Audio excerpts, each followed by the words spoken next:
1970 के आसपास शहर के बीचों बीच एक पुरानी 4 मंजिला अपार्टमेंट बिल्डिंग थी जिसका नाम था मेपल वुड रेजिडेंसी। बाहर से देखने पर वह एक बिल्कुल सामान्य और शांत इमारत लगती थी, लेकिन उसके कॉरिडोर, दीवारों और कमरों में एक अजीब सी थकान, ठंडापन और न बोल पाने वाली खामोशी बसी हुई थी। उसी इमारत की तीसरी मंजिल पर रहती थी डोना, जो नर्सिंग की पढ़ाई कर रही थी। शांत स्वभाव, भावुक दिल और बचपन से गुड्डे गुड़ियों के प्रति एक अजीब सा भावनात्मक लगाव रखने वाली लड़की। उसके साथ उसकी रूममेट एंजी रहती थी, बिल्कुल विपरीत स्वभाव की, मजाक मस्ती वाली, आत्मविश्वासी और जमीन से जुड़ी हुई लड़की। कभी कभी उस अपार्टमेंट में लू भी आता था। एंजी का बॉयफ्रेंड थोड़ा संदेह करने वाला, चिड़चिड़ा पर दिल का बुरा नहीं। एक दिन शाम के समय जब डोना लाइब्रेरी से लौटकर आई तो उसने अपने दरवाजे के सामने एक पुराना सा कार्टन बॉक्स रखा हुआ पाया।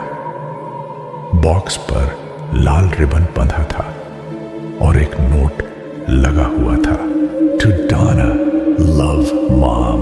डोना मुस्कुराई और एंजी ने मजाक करते हुए कहा, इज इट चॉकलेट्स या कोई चाइल्डहुड मेमोरी?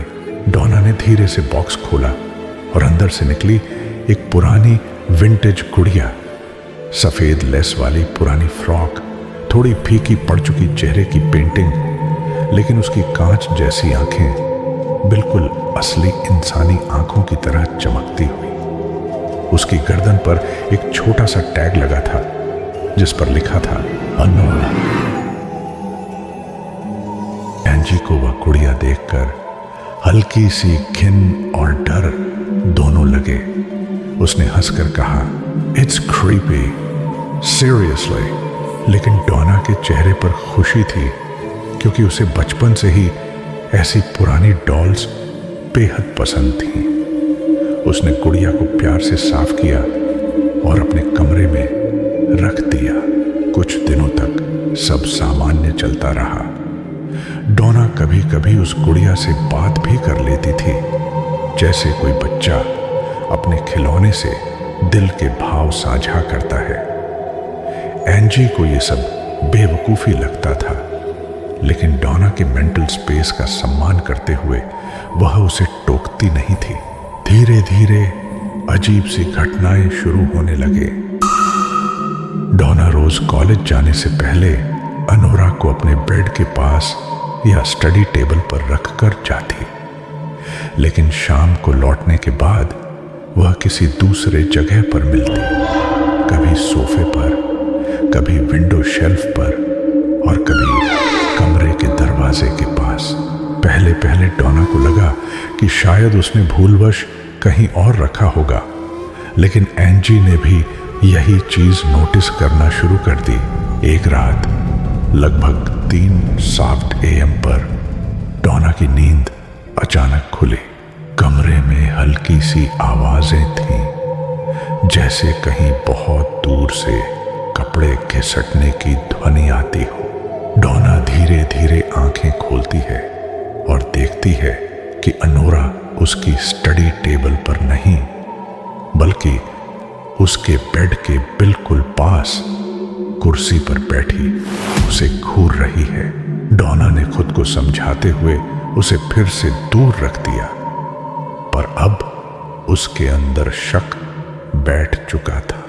कुछ दिनों बाद जब डोना और एंजी बाजार से लौटे तो उन्होंने देखा कि उनके कॉरिडोर में कई फटे पुराने कागज बिखरे हुए हैं, जिन पर बच्चों जैसी लिखावट में लिखा था, हेल्प मी। और कॉरिडोर के अंत में अनोरा दीवार से टेक लगाकर बैठी थी, जैसे किसी ने जानबूझकर उसे वहां रखा हो। दोनों डर गए, लेकिन डर खोलकर बोलने से बचते रहे। एंजी ने अब खुलकर कहना शुरू किया, Donna, this doll is not normal, कुछ तो गलत है। पर डोना ने हमेशा की तरह कहा, तुम ओवरथिंक कर रही हो एंजी। इसी दौरान लू भी कुछ दिन रहने आया। लू को पहली नजर में ही उस गुड़िया से असहज सी ऊर्जा महसूस हुई। उसने साफ कहा, थ्रो इट, ये इमोशनल गिफ्ट नहीं, एक ट्रबल है। डोना नाराज हो गई और अनोरा को और भी ज्यादा अपने पास रखना शुरू कर दिया। अब यह सिर्फ पैरानॉर्मल नहीं था, यह साइकोलॉजिकल अटैचमेंट डिसऑर्डर जैसा लगने लगा था। एक रात लू सोते समय पैरालिसिस जैसा महसूस करता है। वह हिलने डुलने की कोशिश करता है पर शरीर जड़ हो जाता है। तभी उसे एक बच्चे की धीमी हंसी सुनाई देती है और बिस्तर के पैरों की तरफ एनोरा उसे घूरते हुए दिखाई देती है। अगले दिन लू यह बात बताता है, लेकिन एंजी और डोना दोनों उसे स्लीप पैरालिसिस मानकर टाल देते हैं। उधर डोना का व्यवहार बदलने लगा। वह आईने के सामने घंटों बैठकर खुद से बात करती रहती और कभी कभी ऐसा लगता जैसे उसकी आवाज के बीच बीच में एक दूसरी आवाज भी शामिल हो, बहुत हल्की, बच्चों जैसी। एक दिन एंजी ने टेस्ट करने के लिए अनोरा को अलमारी के एक छुपे हुए ड्रॉर में चुपके से बंद कर दिया और उस बात का जिक्र डोना से नहीं किया। रात को अचानक डोना को एंग्जाइटी अटैक जैसा महसूस हुआ। वह हांफने लगी, रोने लगी और बार बार कहने लगी, Who locked her? She can't breathe there. She is scared. Why did you do this? एंजी और लू समझ गए कि यह डॉल अब डोना के दिमाग से खतरनाक रूप से जुड़ चुकी है।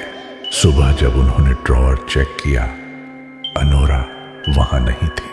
ताला नहीं टूटा था, कोई आवाज नहीं हुई थी, पर वह गायब थी। कुछ देर बाद उसी कमरे की कुर्सी पर अनोरा मुस्कुराती हुई बैठी मिल गई। लू गुस्से में आया और डॉल को उठाकर अपार्टमेंट के बाहर डस्टबिन में फेंक दिया। पर अगले दिन अनोरा डोना के तकिए पर बैठी मिली, बिल्कुल साफ सुथरी। अब डोना के मन में यह बात बैठ चुकी थी कि अनोरा कोई गुड़िया नहीं, उसकी बहन है। एक तूफानी रात डोना कमरे में बैठी थी, आंखें बड़ी, चेहरा बेजान, कोई भाव नहीं, और अपनी गोद में अनोरा को पकड़े हुए धीरे धीरे कह रही थी, No one will separate us now. एंजी और लू ने कमरे का दरवाजा तोड़ा। डोना धीरे धीरे उनकी ओर मुड़ी और चिल्लाई। एंजी स्तब्ध थी। डोना, तुम्हारा कोई सिबलिंग नहीं था, तुम अकेली हो। डोना रोते हुए बोली, They lied. She never left. अचानक लाइट्स बुझ गईं। कमरा हंसी की आवाज से भर गया। सुबह डोना बेहोश मिली। डोना को मेंटल हेल्थ फैसिलिटी भेज दिया गया। Diagnosis, amnesia like psychological trauma. 1 महीने बाद एंजी उससे मिलने गई। डोना शांत और मुस्कुराती हुई बैठी थी, जैसे सब भूल चुकी हो। एंजी ने पूछा, अब तुम ठीक महसूस कर रही हो? डोना ने उसकी आंखों में देखते हुए कहा, मैं बिल्कुल ठीक हूं। और वो भी? एंजी ने चौंक कर पूछा। वो? डोना ने धीरे से सिर घुमाया। उसके पीछे के तकिए पर अनोरा बैठी थी, वैसी ही मुस्कुराहट, वैसी ही आंखें। कमरा ठंडा हो गया। एक ही आवाज गूंजी, स्टे फॉरएवर।